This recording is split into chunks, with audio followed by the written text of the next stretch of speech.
Entonces esto yo voy a tener que tener extremado cuidado con este fenotipo. Básicamente también sería un criterio para que nosotros usemos esta bolsa como si fuera positiva. Bien, dicho esto, vamos a pasar, fíjense la gran diferencia que hay entre pacientes y donantes, vamos a pasar a ver el panel selector. En el caso del paciente vamos a hacer el panel selector que nos puede dar negativo o positivo. ¿Qué significa en el caso de pacientes que nos dé negativo? Que no tiene anticuerpos irregulares. No tiene anticuerpos irregulares. ¿Qué significa que nos dé positivo? Que tiene anticuerpos irregulares. Tiene anticuerpos irregulares. Como vamos a ver, esta técnica lo que va a buscar y detectar es los anticuerpos irregulares.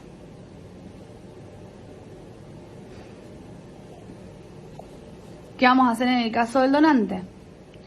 Si el panel selector nos da negativo, no tiene anticuerpos irregulares,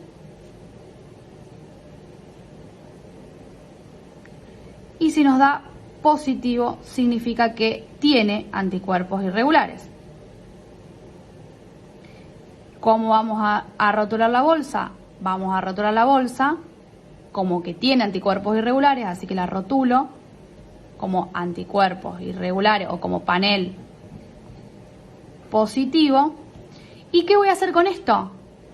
Lo único que vamos a tener en cuenta es que de esta bolsa no voy a utilizar, de este paciente, no voy a utilizar el plasma fresco congelado, se va a descartar. O se va a mandar a Córdoba, o se va a mandar a donde ustedes quieran, o el servicio lo disponga, pero nosotros no vamos a usar el plasma fresco congelado, pero sí vamos a usar los glóbulos rojos desplasmatizados, ¿sí? Tampoco deberíamos usar las plaquetas. Lo único que vamos a poder utilizar son los glóbulos rojos, ¿bien? En el caso de los pacientes, ¿qué es lo que vamos a hacer si nos da positivo? Vamos a pasar a hacer otra técnica que va a ser el panel identificador.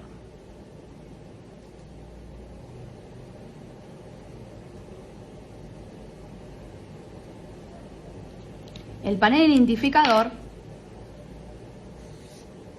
como la palabra lo dice, lo que va a hacer es identificar qué tipo de anticuerpos irregulares tengo. Vamos a saber qué anticuerpos irregular tengo. Vamos a ponerle un nombre y un apellido a ese anticuerpo, ¿sí? Además de hacerse el panel identificador, vamos a hacer también otra técnica que se llama titulación.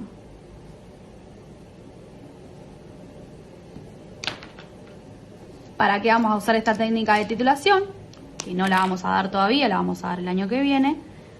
Esta técnica de titulación lo que nos va a determinar es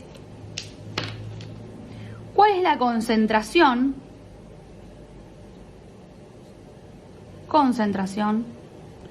o la cantidad de anticuerpos que tiene nuestro paciente. Eso es lo que nos va a responder esta técnica, ¿sí? Es decir, que vamos a cuantificar los anticuerpos. Con esta técnica vamos a cualificar, es decir, que vamos a decir si hay o no hay. Siempre que hablo de cualitativo, hablo de positivo o negativo, y cuando hablo de cuantitativo, hablo de un número específico de cantidad de anticuerpos que tiene. Bien, esas son las técnicas que nosotros le vamos a hacer al paciente.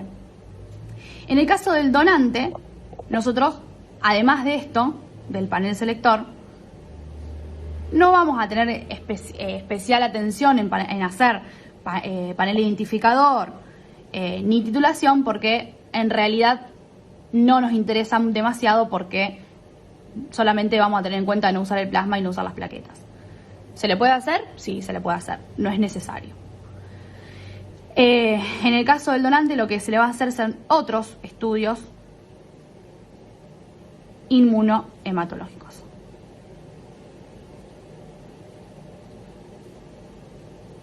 Que los vamos a ver después. En este momento no lo vamos a dejar ahí a un lado. Vamos a volver al paciente. Una vez que hayamos hecho todas estas técnicas que nosotros estudiamos a nuestro paciente, si necesita transfusión, le vamos a hacer la técnica de compatibilidad, ¿sí?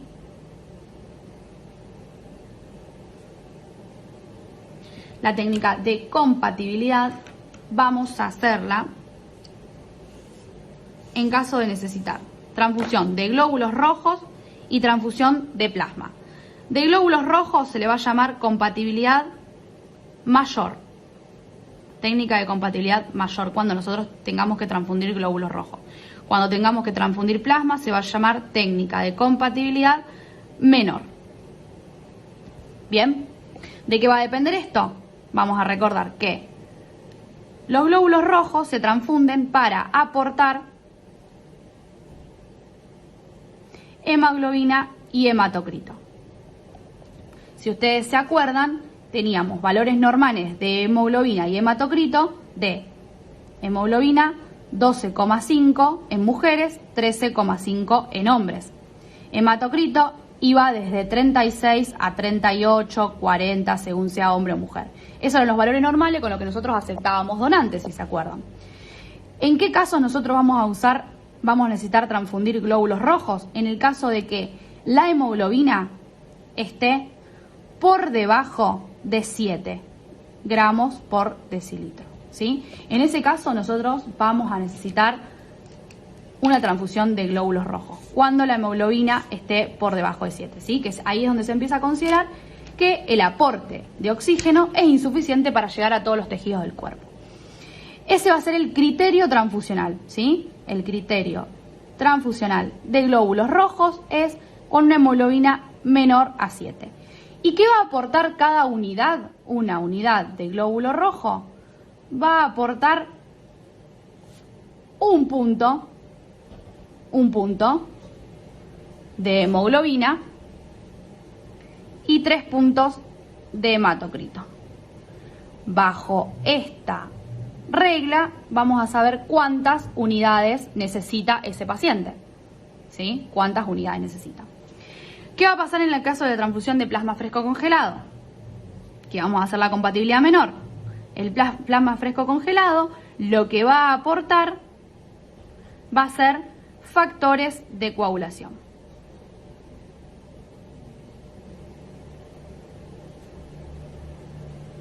Que son todos esos factores lábiles y estables de la coagulación que tiene el plasma fresco congelado. Son un montón de factores que implican, que constan en una cascada de coagulación y lo que hacen obviamente es frenar las hemorragias. Nosotros para transfundirlo vamos a hacer la compatibilidad menor para poder aportar factores de coagulación. ¿Bajo qué contexto? ¿Cuál es el criterio transfusional de estos factores de coagulación? El criterio van a ser 2 pruebas de laboratorio que se llaman TP y KPTT. No vamos a profundizar ahora específicamente en esto, pero uno es tiempo de protrombina y el otro es tiempo parcial de protrombina activada. Estos son 2 tiempos de coagulación. Ese es el estudio que hace el laboratorio, que nos va a decir a nosotros si necesita transfusión. ¿Cuándo va a necesitar transfusión? Cuando los tiempos estén prolongados, ¿sí? Es decir, que estén altos. ¿Qué quiere decir cuando los tiempos estén altos? Yo lo que mido en estos tiempos son el tiempo que demora los factores de coagulación de esa persona en formar un tapón de fibrina, es decir, un coágulo, básicamente como para que no entremos en detalles. Si ese tiempo es mayor, quiere decir que está tardando mucho tiempo en coagular. Si ese tiempo es corto, quiere decir que tarda poco tiempo en coagular. Como nosotros lo que vamos a hacer es aportar factores de coagulación, no va a importar cuando esos tiempos estén altos, ¿sí? Quiere decir que demora más tiempo en coagular. Después vamos a ver cuál es el criterio. El criterio de tiempo de TP y de KPTT lo vamos a ver cuando veamos los valores normales, veamos qué significa cada cosa, cómo se hace y para qué sirve. Pero a grandes rasgos sería esto.